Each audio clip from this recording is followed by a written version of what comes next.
हाथ घड़ा ले हरे सत और भज के नदिया पे जाइए, पानी भर के जल्दी लइए मत जाता बिलम लगई।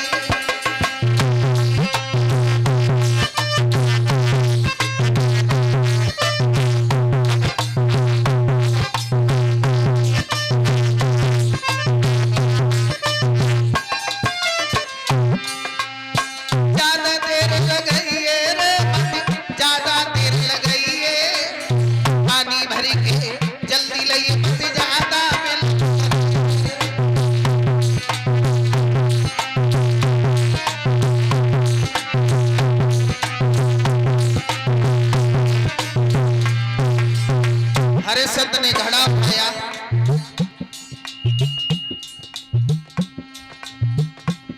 चलिए है वहां से आगे के लिए हुए। सोई धीरे धीरे लड़ा खड़ा तुम जब नदिया पे आओ, अरे लो घड़ा उठो ना बने सवारो जोर लगा।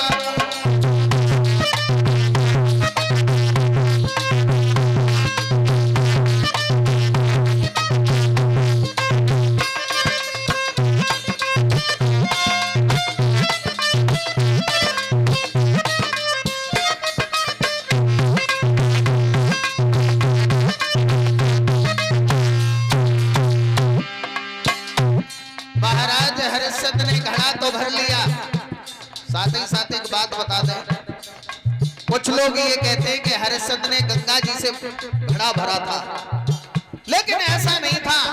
हरिश्चंद्र के जमाने में गंगा जी नहीं थी, लेकिन कवियों ने गंगा की उपमा दे दी है।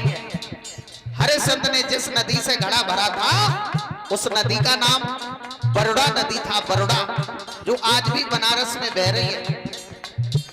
गंगा नहीं थी, गंगा तो कई एक पीढ़ियों के बाद में आई है। हरिश्चंद्र ने सोचा अब ये उठ नहीं रहा है, ऐसे समय में कोई आ जाता थोड़ा सहारा लगा देता, लेकिन क्या देखा कोई और नहीं, उनकी पत्नी तारा। नजर उठाई के देखी भूपति तारा रानी और करे सहायता मेरी रानी भूपति मन में।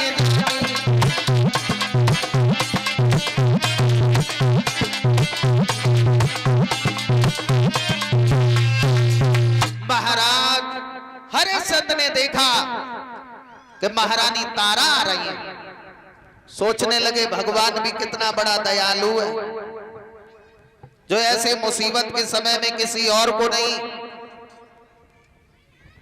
बल्कि हमारी पत्नी को भेज दिया, आप तो घड़ा आसानी से उठ ही जाएगा।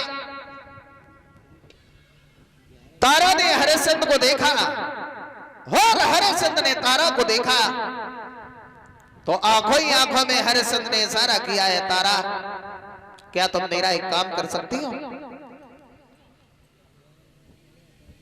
तारा कहने लगी, महाराज क्या हुआ, जिस दिन से अवध छूटा तुम बड़े दिन प्रतिदिन कमजोर हो गए, क्या सुख का भोजन नहीं मिलता है, क्या सुख की नींद नहीं आती है?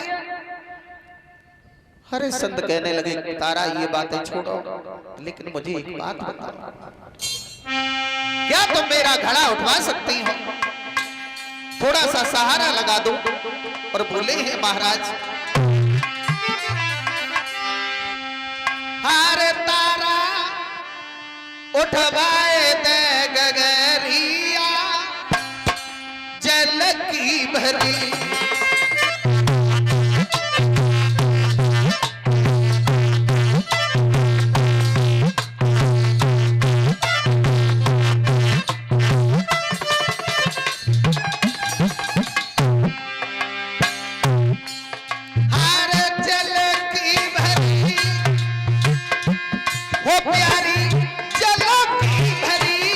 रानी उठवाए दे गगरिया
उसने कहा कि महाराज क्या कहा, घड़ा उठवा दो।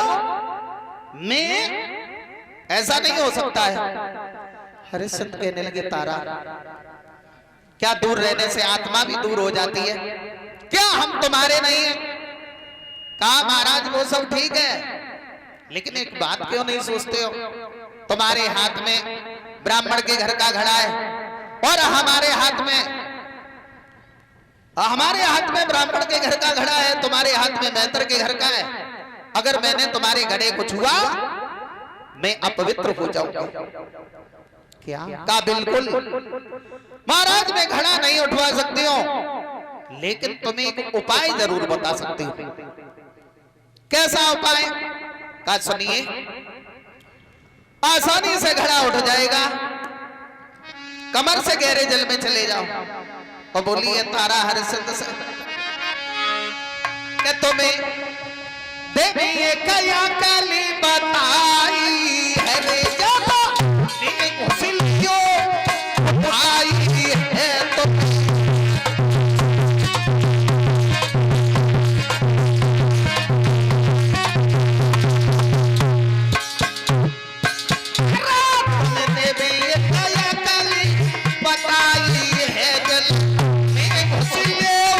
उठाई है तुम।